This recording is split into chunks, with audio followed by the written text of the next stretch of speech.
Good morning, all of student. You will welcome online class. Today,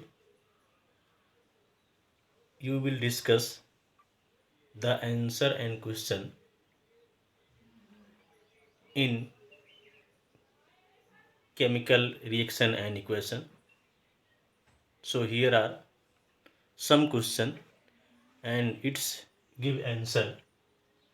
So we can see in that ये topic आपका है आज question answer in chemical reaction and equation. पहला question है in the following reaction lead oxide reacts with carbon to give lead and carbon dioxide. In this reaction इस reaction में पूछा गया है कि चार विकल्प दिए गए हैं जिसमें पूछा जा रहा पहला lead is getting reduced, दूसरा दिया गया है carbon dioxide is getting oxidise, चौथा विकल्प दिया गया है कार्बन इज गेटिंग ऑक्सीडाइज और चौथा विकल्प दिया गया है lead oxide is getting reduce. तो देखिए ये चारों विकल्प सही है, मतलब इसका जो आंसर है all of these answer is correct. क्यों? क्योंकि लेड ऑक्साइड लेड के रूप में अपचयित हो रहा है, क्योंकि यहाँ पर ऑक्सीजन निकल रहा है। तो पहला विकल्प सही होगा क्या? Lead oxide getting reduce. Lead, ये लेड देखिए, लेड ऑक्साइड लेड के रूप में, तो लेड का रेडिएशन हो रहा है, ठीक है। ये कार्बन डाइऑक्साइड गेटिंग ऑक्सीडाइज, क्योंकि यहाँ कार्बन से कार्बन डाइऑक्साइड बन रहा है, इसलिए भी सही है। फिर कार्बन इज गेटिंग ऑक्सीडाइज, क्योंकि देखिए कार्बन ऑक्सीजन से जुड़ रहा है तब कि कार्बन डाइऑक्साइड बन रहा है, इसलिए चारों विकल्प सही है। फिर दूसरा क्वेश्चन है, पूछा जा रहा था ये जो रिएक्शन दिए गए हैं, दिया गया है Fe2O3 plus 2Al gives out Al2O3 plus 2Fe। पूछा जा रहा है ये किस रिएक्शन का एग्जाम्पल है? तो आपको पता है ये डिस्प्लेसमेंट रिएक्शन है। कौन सा रिएक्शन है? डिस्प्लेसमेंट। क्यों? क्योंकि एल्युमिनियम Fe को डिस्प्लेस कर रहा है। क्यों कर रहा है? क्योंकि aluminium is more reactive than iron.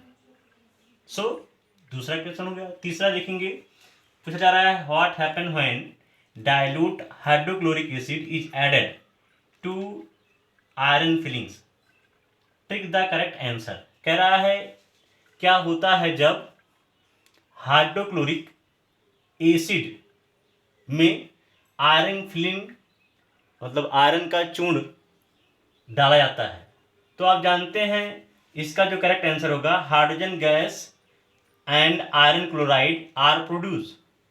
क्यों? क्योंकि देखिए रिएक्शन में मैंने लिख दिया है 2HCl हाइड्रोक्लोरिक अम्ल, और ये रिएक्शन कर रहा है आयरन मेटल से, आयरन फिलिंग से, और बना रहा है FeCl2 फेरस क्लोराइड बना रहा था, आयरन क्लोराइड बन रहा है और H2 गैस निकल रहा है। तो ये रिएक्शन सही है। चौथा क्वेश्चन देखना है, पूछा जा रहा है what is balance chemical reaction. कैसे हम किसी रिएक्शन को बैलेंस करेंगे और उसको बैलेंस करने के बाद कैसे हम बताएं कि ये रिएक्शन बैलेंस है। तो डिफिनेशन जान लीजिए। In this reaction, balance chemical reaction का डिफिनेशन है, in this reaction both reactant and product molecule will equal in both side are called balance reaction. मतलब वह क्रिया जिसमें दोनों पक्ष में, मतलब जो रिएक्टेंट और प्रोडक्ट दोनों तरफ, रिएक्टेंट के मॉलिक्यूल और प्रोडक्ट के मॉलिक्यूल में जितने भी मॉलिक्यूल्स हैं वो उनकी जो संख्या है वो इक्वल हो जाए, बराबर हो जाए, तो उसे कहते हैं क्या? Balance chemical reaction. और कैसे हम किसी बैलेंस को कैसे करते हैं रिएक्शन को, देखिए आपके सामने मैंने लिखा सपोज एन अनबैलेंस रिएक्शन। एक अनबैलेंस रिएक्शन लिया जा रहा है, फिर पोटेशियम क्लोरेट है, ये पोटेशियम क्लोराइड बनाना और यहाँ पर ऑक्सीजन बनना। ये अनबैलेंस है। तो इसको बैलेंस करने के लिए करना क्या है, देखिए यहाँ पर KClO3 था, ये अनबैलेंस, यहाँ पर ऑक्सीजन कितने हैं 3 और प्रोडक्ट में ऑक्सीजन कितने थे 2। तो इसको बैलेंस करने के लिए चूंकि यहाँ पर 2 तो यहाँ पर 3 है, तो मैंने क्या किया, इधर 2KCl मतलब पोटेशियम क्लोरेट को 2 से मल्टीप्लाई कर दिया, बैलेंस रिएक्शन लिखा जा रहा है। और जब इधर बैलेंस कराया तो यहाँ पर 2KCl और 3O2। अब देखेंगे दोनों तरफ 3 और 2 से मल्टीप्लाई करेंगे, 3 दूनी 6 ऑक्सीजन हो गए, देखिए 6 ऑक्सीजन हो गया, 2 पोटेशियम हो गया, 2 पोटेशियम हो गया, 2 क्लोरीन 2 क्लोरीन। तो इस तरह से ये रिएक्शन बैलेंस हो गया। अब देखिए फिर आपका नेक्स्ट 5वां क्वेश्चन जो है पूछ रहा है, कह रहा है translate the following statement into the chemical equation and then balance them. मतलब इस एक दिया गया था उस क्वेश्चन जिसमें आपको ट्रांसलेट करना है। पहला क्वेश्चन था hydrogen gas reacts with nitrogen to produce ammonia. तो मैंने लिखा इसका, देखिए बैलेंस रिएक्शन मैंने लिखा क्या, 3H2 गैस प्लस मतलब 3 हाइड्रोजन के मॉलिक्यूल लिए जा रहे हैं एंड 1 मॉलिक्यूल ऑफ नाइट्रोजन, तो 3H2 plus N2 gas gives out 2NH3, ammonia gas बन गया। फिर अगला रिएक्शन है hydrogen sulphide reacts with air या hydrogen sulphide burn with air to produce water and sulphur dioxide. तो उसके लिए लिखा गया, उसका बैलेंस रिएक्शन क्या लिखा गया, हाइड्रोजन सल्फाइड का जो फार्मूला है 2H2S, H2S उसका हाइड्रोजन का सल्फाइड का फार्मूला है, लेकिन इसको बैलेंस करना में तो मैंने लिखा 2H2S प्लस 3O2, ये एयर है, गिव्स आउट तीर के नीचे ऊपर क्या है यहाँ लिखेंगे बर्न, गिव्स आउट के बाद 2H2O ये वाटर हो गया और ये sulphur dioxide 2SO2, that is balance reaction. फिर देखिए पूछा जा रहा है barium chloride reacts with aluminium sulphate to produce aluminium chloride and barium sulphate. तो इसको लिखेंगे कैसे, BaCl2 बेरियम क्लोराइड है, इसके आगे हम 3 से मल्टीप्लाई कर देंगे क्योंकि बैलेंस करना हमें। फिर Al2SO4 का होल थ्राइस, ये है एल्युमिनियम सल्फेट का सोल्यूशन, गिव्स आउट के बाद बैलेंस इक्वेशन के रूप में लिखा जाएगा 2AlCl3 aluminium chloride plus 3BaSO4 barium sulphate white precipitate. ठीक, फिर इसका डी वाला पूछा जाता है, कह रहा है potassium reacts with water to produce potassium hydroxide. तो इसमें देखेंगे 2K सॉलिड रूप में प्लस 2H2O लिक्विड रूप में वाटर गिव्स आउट 2KOH, ये पोटेशियम हाइड्रोक्साइड हो गया प्लस H2 गैस। ठीक, तो इस तरह से ये आपको ट्रांसलेट करना था स्टेटमेंट को केमिकल इक्वेशन के रूप में और इसको बैलेंस भी करना था। अब देखिए नेक्स्ट जो 6ठा क्वेश्चन है उसमें आपको balance the following chemical reaction, ये रिएक्शन दिए गए जो अनबैलेंस है, देखिए अनबैलेंस रिएक्शन दिए गए हैं, इसको बैलेंस करना है। यहाँ पर लिखा गया है nitric acid HNO3 plus CaOH का whole twice gives out CaNO3 का होल ट्वाइस प्लस H2O। अब देखिए ये बैलेंस नहीं है, क्यों, क्योंकि यहाँ पर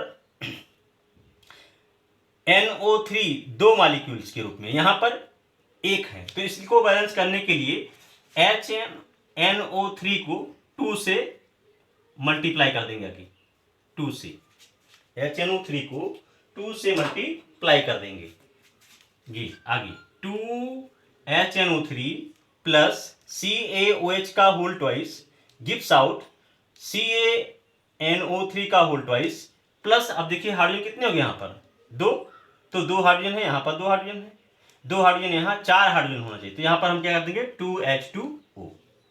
ठीक, अब देखिए सब बैलेंस हो गया। फिर इधर देखिए NaOH plus H2SO4 gives out Na2SO4 plus H2O, ये भी कैसा है अनबैलेंस रिएक्शन है, क्यों, क्योंकि यहाँ पर सोडियम के 2 परमाणु हैं और यहाँ पर 1 परमाणु, तो यहाँ पर क्या कर देंगे हम 2NaOH plus H2SO4 gives out Na2SO4 plus 2H2O कर देंगे, बस बैलेंस हो गया क्या। फिर से देखिए 2NaOH plus H2SO4 gives out Na2SO4 plus 2H2O, ये बैलेंस रिएक्शन हो गया। अब देखिए दिया गया है NaCl plus AgNO3 gives out AgCl plus NaNO3, ये रिएक्शन पहले से ही बैलेंस है, इसमें कुछ बैलेंस नहीं करना है आपको। फिर देखिए दिया गया है BaCl2, ये अनबैलेंस इक्वेशन है, H2SO4 gives out BaSO4 plus HCl। अब देखिए यहाँ पर हाइड्रोजन के दो मॉलिक्यूल, एक मॉलिक्यूल से मतलब दो परमाणु के रूप में है, और यहाँ पर हाइड्रोजन की एक परमाणु, इसलिए इसको हम 2 से मल्टीप्लाई कर देंगे इधर प्रोडक्ट की तरफ। मतलब हो गया reaction BaCl2 plus H2SO4 gives out BaSO4 plus 2HCl। ठीक, बस आज इतना ही।